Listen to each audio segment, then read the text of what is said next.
శ్రీమార్తై నమః. ఇవాళ మనం శ్రీకృష్ణుడి తర్వాత సుదర్శన చక్రానికి ఏమైంది, అది ఎక్కడ ఉంది, ఎలా ఉంది తెలుసుకుందాము. ప్రత్యర్థి యొక్క ప్రతి దాడిని తిప్పికొట్టడానికి ప్రయోగించే పౌరాణిక కాలం నాటి ఆయుధం సుదర్శన చక్రం. అటువంటి ఆయుధం అవేద్యమైనది మరియు అది దాని పనిని పూర్తి చేసిన తర్వాత మాత్రమే తిరిగి వచ్చేది. శ్రీకృష్ణ భగవానుడు మహాభారత యుద్ధంలో ఆ ఆయుధం వాడలేదు. ఎందుకంటే తను ఈ ఆయుధం పట్టుకుంటే ఎవ్వరూ తన ముందు నిలబడలేరని, అందరూ చంపబడతారు అని తనకి తెలుసు. కానీ శ్రీకృష్ణుడు ఇరుపక్షాలకు సమానమైన అవకాశాలను కల్పించాలని కోరుకున్నాడు. అయితే శ్రీకృష్ణుడు ఏ శక్తి తన వద్ద ఉండటం చేత తను యుద్ధాన్ని క్షణంలో ముగించగలడో ఆ శక్తి సుదర్శన చక్రం. శ్రీకృష్ణుడు సుదర్శన చక్రాన్ని నేరుగా శత్రువుల మీదకి వదలలేదు. అది కేవలం సంకల్ప శక్తి ద్వారా పంపబడుతుంది. ఈ చక్రానికి దేనినైనా నాశనం చేయగల సామర్థ్యం ఉంది. త్రిమూర్తులలో ఒక్కరిదైన విష్ణుమూర్తి ఆయుధం. అది త్రిమూర్తుల యొక్క ఆయుధం. తిరుగులేనిది, శక్తివంతమైనది. ప్రయోగించకుండా, లక్ష్యత వ్యక్తికి సంహరించకుండా వచ్చిన ప్రశ్న లేదు. సృష్టిలోని అత్యంత శక్తివంతమైన ఆయుధం సుదర్శన చక్రం అని భారతీయ పురాణాలలో ఉంది. ఎవరైనా దీనిని ఉపయోగించుకోవడం అనేది పొరపాటు. ఇది కేవలం శ్రీ మహావిష్ణువుకి అస్త్రం.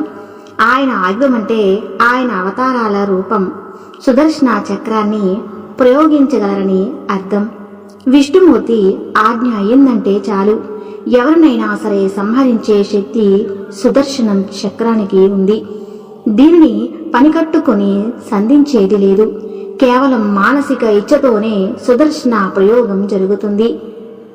ఇవన్నీ సంహరించమని స్వామి దీనిని ప్రయోగిస్తారో వారిని సంహరించి తిరిగి వస్తుంది. పురాణ గ్రంథాలలో చెప్పినట్టుగా సుదర్శన చక్ర ప్రభావం నుంచి తప్పించుకోవడం అసాధ్యం. కాబట్టి అన్నీ ఆలోచించే దానిని ప్రయోగిస్తారు. విష్ణుమూర్తి అవతారాలలో సుదర్శన చక్రాన్ని చివరగా ధరించింది శ్రీకృష్ణ అవతారమే. తర్వాత ఎక్కడ ఆయుధ ప్రసక్తి మనకు కనిపించలేదు. ఇప్పుడు చక్రాయుధం ఎక్కడ ఉన్నదో మీకు తెలుసా? మహాభారత గాథ ముగిశాక సుదర్శన చక్రం ఏమైంది? ఈ వీడియోలో ఆ విశేషం తెలుసుకుందాం. ఈ చక్రాయుధం స్వామి దర్జునిపై అంటే చూపుడు వేలుపై ఉంటుంది.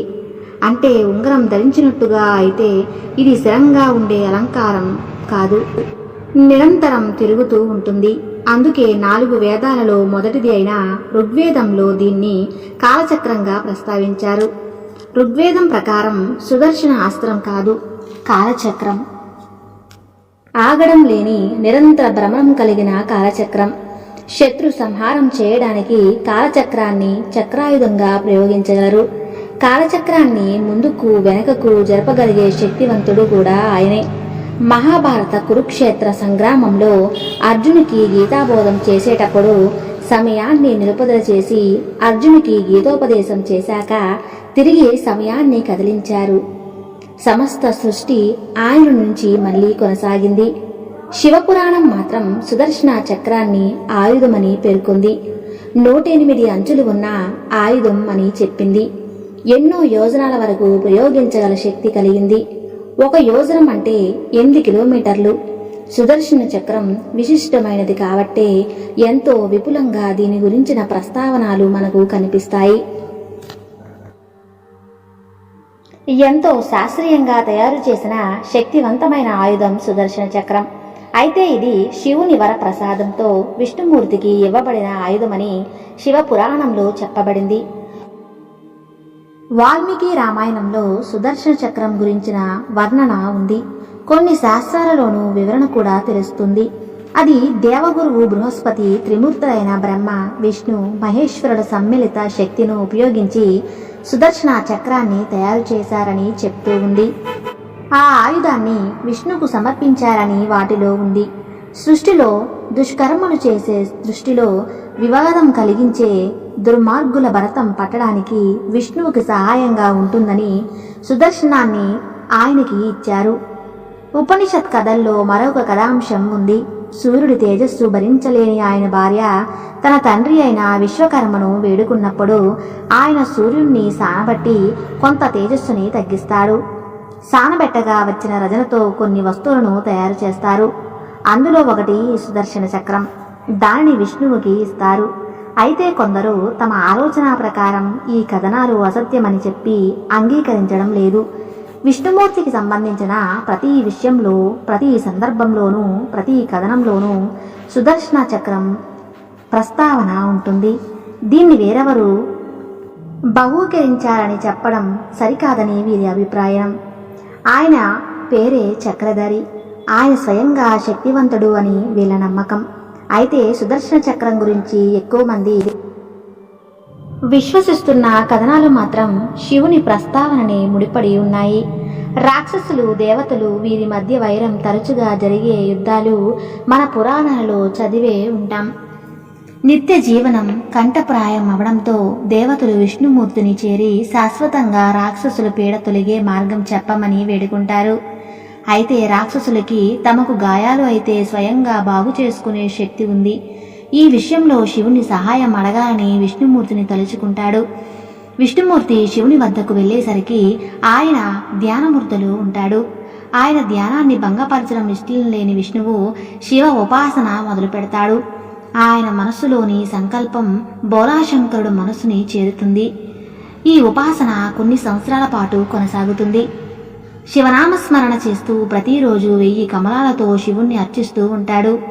విష్ణు ఇలా చాలా సంవత్సరాలు గడిచాక శివుడు ధ్యాన సమాధి నుంచి మేలుకొని విష్ణువుని ప్రసన్నంగా చూస్తాడు. అయితే ఆయన మనసులో విష్ణువుని పరీక్షించాలని అనుకున్నారు. ఆ రోజు విష్ణువు పూజ నిమిత్తం 1000 కమలాలు తీసుకురావడానికి వెళ్ళినప్పుడు అక్కడ నుండి ఒక పువ్వుని శివుడు దొంగలిస్తాడు. పూజకు ఒక పుష్పం తక్కువ కావటంతో 1000వ పుష్పంగా తన కంటిని తొలగించి పూజ చేస్తాడు విష్ణువు. అప్పుడు శివుడు ప్రసన్నుడవుతాడు. సృష్టిలోకెల్లా శక్తివంతమైన సుదర్శన చక్రాన్ని విష్ణువుకి ప్రసాదిస్తాడు శివుడు. ఒక్కసారి ప్రయోగిస్తే చాలు, సమూలంగా దానవ పరిహారం చేయగల శక్తి కలది అని చెప్తాడు. రెప్పపాటులో రాక్షసుల ఉసురు తీయగల శక్తి సుదర్శన చక్రానికి ఉంది అని శివుడు చెప్తాడు. శివ పురాణం ప్రకారం సుదర్శన చక్రం 2 చక్రాల మేళవింపు అని చెప్తారు. ఇవి 2 పరస్పరం వ్యతిరేక దిశలో తిరుగుతూ ఉంటాయి. వామన పురాణంలో సుదర్శన చక్ర మధ్య భాగం వజ్రంతో చేయబడింది అని ఉంది. చక్ర కేంద్రకంలో 12 ఆకులు అమర్చబడి ఉన్నాయి. 6 నాభి కేంద్రాలు ఉన్నాయి. 12 కర్రలు, 12 మాసకులు ప్రతీకలు. 6 నాభి కేంద్రాలు 6 ఋతువులను సూచిస్తాయి. మరికొన్ని కథనాలలో కృష్ణుడు గోవర్ధనగిరిని ఎత్తినప్పుడు ఆ దిగువన సుదర్శన చక్రాన్ని నిలపాడని ఉంది. సతి వియోగంతో ఆమె శరీరాన్ని భుజాన వేసుకుని శివుడు లోకాలన్నీ తిరుగుతున్నప్పుడు విష్ణుమూర్తి ఈ సుదర్శన చక్రాన్ని, సతీ శరీరాన్ని 51 భాగాలుగా ఖండించి అవి భూమి మీద పడేలా చేసి అవి 51 శక్తి పీఠాలుగా ఏర్పాటు చేస్తాడు అని విష్ణు పురాణంలో ఈ సుదర్శన చక్రం ఒక తులసి ఆకు మీద మోపగలిగేంత చిన్నగా, తేలిగ్గా ఉంటుందని వర్ణించబడింది. అంతేకాదు, ఈ సుదర్శన చక్రం ఎంత విశాలమైనది అంటే మొత్తం విశ్వం అంతా దీని కింద కుదురుకోగలిగేనంత అని చెప్తారు. మహాభారత యుద్ధం చివరిలో జనార్దునుణ్ణి వధించేటప్పుడు అర్జునుడికి సాయంగా ఈ శ్రీకృష్ణుడు సుదర్శన చక్రాన్ని ప్రయోగించాడని కొన్ని కథనాలు చెప్తున్నాయి. ఆ తర్వాత ఏ గ్రంథంలోనూ సుదర్శన చక్ర ప్రస్తావన కనిపించలేదు. ద్వాపరయుగ సమాప్తి సమయంలో కృష్ణుడు అవతారం చాలిస్తున్నప్పుడు సుదర్శన చక్రం కూడా భూమిలో కలిసిపోయింది అని అంటారు. ఆపై ఎవరు దీని ప్రస్తావన తీసుకురాలేదు. దీనికి ఒక కారణం కూడా ఉండొచ్చు. సుదర్శన చక్రాన్ని ధరించగలిగేది విష్ణుమూర్తి ఒక్కడే కదా. తిరుమల పుణ్యక్షేత్రంలో స్వామివారి బ్రహ్మోత్సవాల సమయంలో ఆఖరి రోజు స్వామివారి పుష్కరణలో చక్ర స్నానం అనే వేడుక జరుగుతుంది. దక్షిణ భారతదేశంలోని కొన్ని పుణ్యక్షేత్రాలలో సుదర్శన చక్రానికి కొన్ని ప్రత్యేక ఆలయాలు కూడా ఉన్నాయి. అలా సుదర్శన చక్రాన్ని చక్ర తలవారని, చక్ర పెరుమాళ్ళు అని దేవుడుగా భావించి వాటి యజమానుల పాక్షిక అవతారాలుగా పరిగణించి పూజిస్తున్నారు. విష్ణుమూర్తి ధరించే సుదర్శన చక్రం స్వయంగా తాను ఒక అవతార పురుషుణ్ణి అన్నమాట. ఇది సాంప్రదాయం. పురాణ కథనాల ప్రకారం కలియుగంలో విష్ణువు కల్కి అవతారంలో అవతరిస్తాడని చెప్తున్నారు. అప్పుడు ఆయనకి ఈ సుదర్శన చక్రం లభిస్తుంది. అప్పుడు పరశురాముడు వచ్చి సుదర్శనాన్ని అందజేస్తాడని కథనం. పరశురాముడు ఇప్పటికీ భూమి మీద ఉన్నాడు అని, హనుమంతుడితో కలిసి విష్ణువుని ఆరాధిస్తూ ఉన్నాడని, ప్రస్తుత కలియుగానికి ఆయనను రప్పించేందుకు తగిన ఉపాసనను నిర్మిస్తున్నాడని పురాణ కథనం. అప్పుడే భూగర్భం నుండి సుదర్శన చక్రాన్ని వెలికితీసి విష్ణువు అవతారమైన కల్కికి అందజేస్తాడు. మీరు సుదర్శన చక్రాన్ని గురించి, దాని ఉనికి గురించి, భూగర్భంలో అది ఉందని సంగతి భరించి సమయం వచ్చినప్పుడు దాన్ని వెతికి తీయబడుతుందనే విషయం గురించి మీరు విన్నారా? మీరు చదివిన పురాణాలలో సుదర్శన చక్రం గురించి ప్రస్తావన ఉంటే అవన్నీ ఇక్కడ కామెంట్ రూపంలో తెలియజేయండి. ఈ ప్రస్తుత కాలంలో మనం ఈ సుదర్శన చక్రాన్ని చూడగలమా? దాని ఆనవాళ్లు గాని, చరిత్ర గాని ఎక్కడైనా రాయబడి చెక్కబడి ఉంటే ఆ విశేషాలు కూడా తెలియజేయండి. ఒక్కటి మాత్రం చెప్పుకొని తీరాలి. సంక్లిష్టంగా ఉన్నట్లు కనిపించే ధార్మిక విషయాల పట్ల విశ్లేషణాత్మక దృష్టితో చూసి పరిశీలిస్తే ఎన్నో రహస్యాలు తెలుస్తాయి. కావలసిందల్లా వాటిని చదవగలిగే శక్తి మనలో ఉండటమే. చూశారు కదా ఎంత అద్భుతమైన వీడియోను. తప్పకుండా లైక్ చేయండి.